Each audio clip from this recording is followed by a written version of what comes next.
तो फ्रेंड्स, हम लोग प्रीवियस क्लास में पढ़े थे लाइफ की ओरिजिन से रिलेटेड थियरीज, ठीक है ना। उसमें स्पेशली आपको सुपर नेचुरल पावर की थियरी बताई गई थी, स्पॉन्टेनियस जनरेशन थियरी, ठीक है। इसके अलावा जो है और भी कई सारे थियरीज, अबायोजेनेसिस बताया गया था। अबायोजेनेसिस को डिस्कार्ड करने के लिए 3 एक्सपेरिमेंट में मैंने आपको फ्रांसिस्को रेड्डी, स्प्लेंजानी और लुइस पास्चर को बताया था। अभी जो पढ़ने जा रहे हैं वो है मॉडर्न थियरी, जिसको केमिकल इवोल्यूशन बोलते हैं। क्या बोलते हैं? Chemical evolution. केमिकल इवोल्यूशन भी फंडामेंटल ध्यान समझिएगा। स्पेशली एटम से क्या बना? मॉलिक्यूल बना। एटम टू मॉलिक्यूल, मॉलिक्यूल से क्या बना? सिंपल इनऑर्गेनिक मैटर बना। सिंपल इनऑर्गेनिक मैटर से क्या बना? कॉम्प्लेक्स इनऑर्गेनिक मैटर बना। कॉम्प्लेक्स इनऑर्गेनिक मैटर से क्या बना? सिंपलेस्ट ऑर्गेनिक मैटर बना। सिंपलेस्ट ऑर्गेनिक मैटर से क्या बना?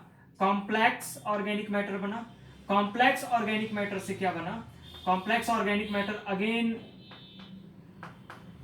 बनाया क्वेसरवेट्स। अभी आगे बताता हूं क्या होता है क्वेसरवेट्स।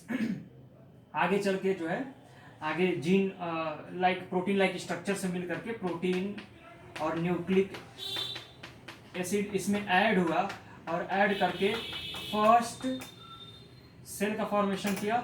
फर्स्ट सेल आगे चल के जो है, ठीक है ना, प्रोकैरियोट्स आगे चल के यूकैरियोट्स का फॉर्मेशन किया। मतलब ये एक मैंने रफ आइडिया आपको दिया है, ठीक है ना, ये रफ आइडिया है।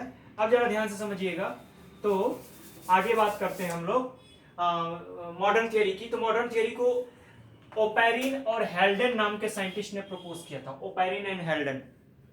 तो स्पेशली जो ओपेरिन और हेल्डन थे, इन्होंने 8 प्रोस्पेक्ट्स अपने दिए। पहला था एटॉमिक फेज, अभी मैं इसको एक्सप्लेन करूंगा। दूसरा है ओरिजिन ऑफ मॉलिक्यूल, यानी एटॉमिक फेज मिलकर के क्या बनाया? मॉलिक्यूल बनाया। मॉलिक्यूल फिर अगेन क्या बनाया? सिंपल इनऑर्गेनिक कंपाउंड बनाया। सिंपल इनऑर्गेनिक कंपाउंड आगे चल के क्या बनाया? ऑर्गेनिक कंपाउंड बनाया। वो ऑर्गेनिक कंपाउंड कैसे क्वेसरवेट्स का फॉर्मेशन करेगा ये हम लोग जानेंगे, जो पढ़ेंगे हम लोग ओरिजिन ऑफ कोलराइड्स, क्वेसरवेट्स एंड इंडिविजुअलिटी। फिर कुछ ऑटो कैटालिटिक सिस्टम आए और उस ऑटो कैटालिटिक सिस्टम के द्वारा न्यूक्लिक एसिड और प्रोटीन्स के द्वारा क्या बना? जीन वायरस बना। और जीन वायरस और क्वेसरवेट्स मिलकर के क्या बनाया? प्रोकैरियोट्स बनाए। फिर ये प्रोकैरियोट्स में ऑटोट्रोपिज्म आया, देन यूकैरियोट्स आए। तो इस प्रकार से इसको एक बार देख लीजिए, इसी को हम लोग अभी एक्सप्लेन करेंगे। तो सबसे पहला हम लोग पढ़ेंगे एटॉमिक फेज। जरा ध्यान दीजिएगा, एटॉमिक फेज की अगर हम बात करते हैं तो बिग बैंग थ्योरी आपने पढ़ाई था।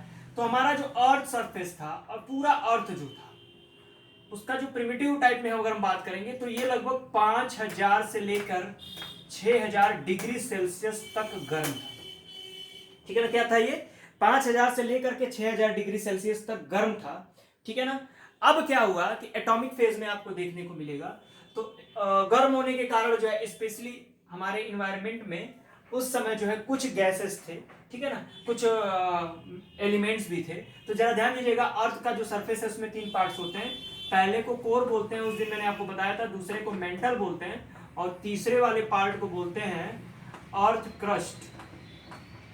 Earth crust. तो जरा ध्यान दीजिएगा, उस दिन मैंने आपको बताया था कि जो सबसे लाइटेस्ट मैटर थे वो एटमॉस्फेयर का फॉर्मेशन करेंगे, जो उससे थोड़े हैवी होंगे वो आपके क्रस्ट का फॉर्मेशन करेंगे, और जो सबसे ज्यादा हैवी होंगे, गोल्ड या जो कुछ भी, सिल्वर जो कुछ भी है, वो आपके कोर रीजन का फॉर्मेशन करेंगे। बात मेरी समझ में आई? तो एटॉमिक फेज में क्या है कि स्पेशली अभी अर्थ का ओरिजिन हो रहा है, जिसमें आपको एटॉमिक फेज देखने को मिल रहा है। तो दूसरा हम लोग पढ़ेंगे origin of molecule. Origin of molecule oblique simple inorganic compound, ठीक है। तो जरा ध्यान दीजिएगा, ओरिजिन ऑफ मॉलिक्यूल। एटम जब एग्रीगेट करते हैं तो सिंपल सी बात है यार ये मॉलिक्यूल बनाएगा, ठीक है ना, और मॉलिक्यूल देन एग्रीगेट करके सिंपल इनऑर्गेनिक कंपाउंड बनाएंगे। अब जरा ध्यान दीजिएगा, हमारे इन्वायरमेंट में जो भी हाइड्रोजन था वो ऑक्सीजन से रिएक्ट कर चुका था, ठीक है, और रिएक्ट करने के बाद ये क्या बनाया था? वाटर बनाया था, पानी बना। अब क्या है ना कि पानी तो बना, ठीक है ना, और बादल भी बने, क्लाउड्स का फॉर्मेशन हुआ, प्रेसिपिटेशन होता था, बारिश होती थी। सिंपल सी बात है यार, जब बारिश होगी और अर्थ जो है आपका 5000 से 6000 डिग्री सेल्सियस तक गर्म है, एक बात बताओ, गर्म तवे पे पानी छिड़कोगे तो क्या होगा? वो भाप बन के ऊपर उड़ जाएगी। ठीक वैसे ही यहाँ था, बारिश होती थी लेकिन कई हजार किलोमीटर ऊपर से ही ये स्पेशली क्या है पानी जो है वो गर्म होकर के भाप बनकर ऊपर उड़ जाती थी। तो इस प्रकार से आपका लाखों साल तक क्या हुआ, लगातार बारिश होता रहा, लगातार बारिश होता रहा।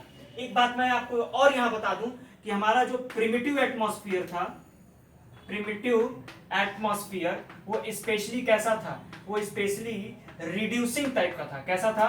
रिड्यूसिंग टाइप का था, क्योंकि आप समझ सकते हो कि सारा ऑक्सीजन जो है, आज का एटमॉस्फेयर ऑक्सीडाइजिंग टाइप का है, याद रखिएगा।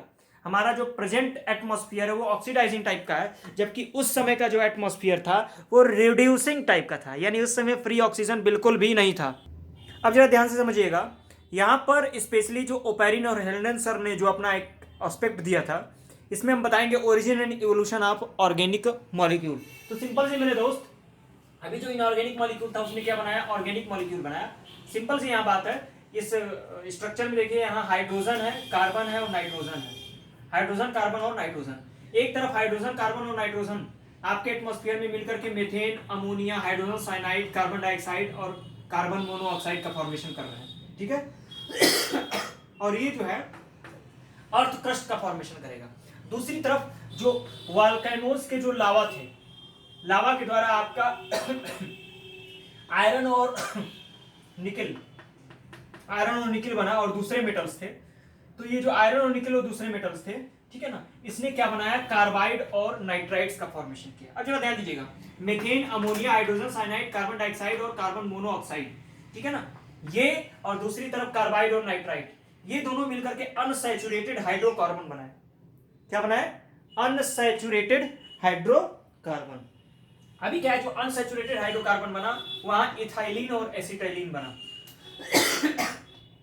इथाइलिन और एसिटिलीन जो है वो ऑक्सीजन के साथ मिलकर के, ठीक है ना, क्या कर रहे हैं? अल्कोहल, एल्डिहाइड, कीटोन और ऑर्गेनिक एसिड का फॉर्मेशन कर रहे हैं। अल्कोहल, कीटोन, एल्डिहाइड और ऑर्गेनिक एसिड, और ये सारी चीजें जो है थंडरिंग और अल्ट्रावायलेट रेस के प्रेजेंस में, थंडरिंग हो रहा है, बादलों के बीच जो चमक हो रही है, जो ऊर्जा उत्पन्न हो रही है, गर्मी जो है, लाइट है, केमिकल, और अल्ट्रावायलेट रेस। एक बात और मैं आपको बता दूं, अल्ट्रावायलेट रेस, उस समय किसी प्रकार का इन्वायरमेंट में ऑक्सीजन फ्री नहीं था, इन्वायरमेंट रिड्यूसिंग टाइप का था, तो उस समय जो ओजोन लेयर थी वो नहीं थी, तो सूरज से जो अल्ट्रावायलेट रेस थी वो डायरेक्ट पृथ्वी तक पहुंच पाती थी। तो अल्ट्रावायलेट रेस, थंडरिंग, और तीसरा वोल्केनोज के द्वारा जो एनर्जी रिलीज होती थी उसके द्वारा अल्कोहल, एल्डिहाइड, कीटोन और ऑर्गेनिक एसिड जो है ये एमिनो एसिड्स का फॉर्मेशन कर रहे हैं।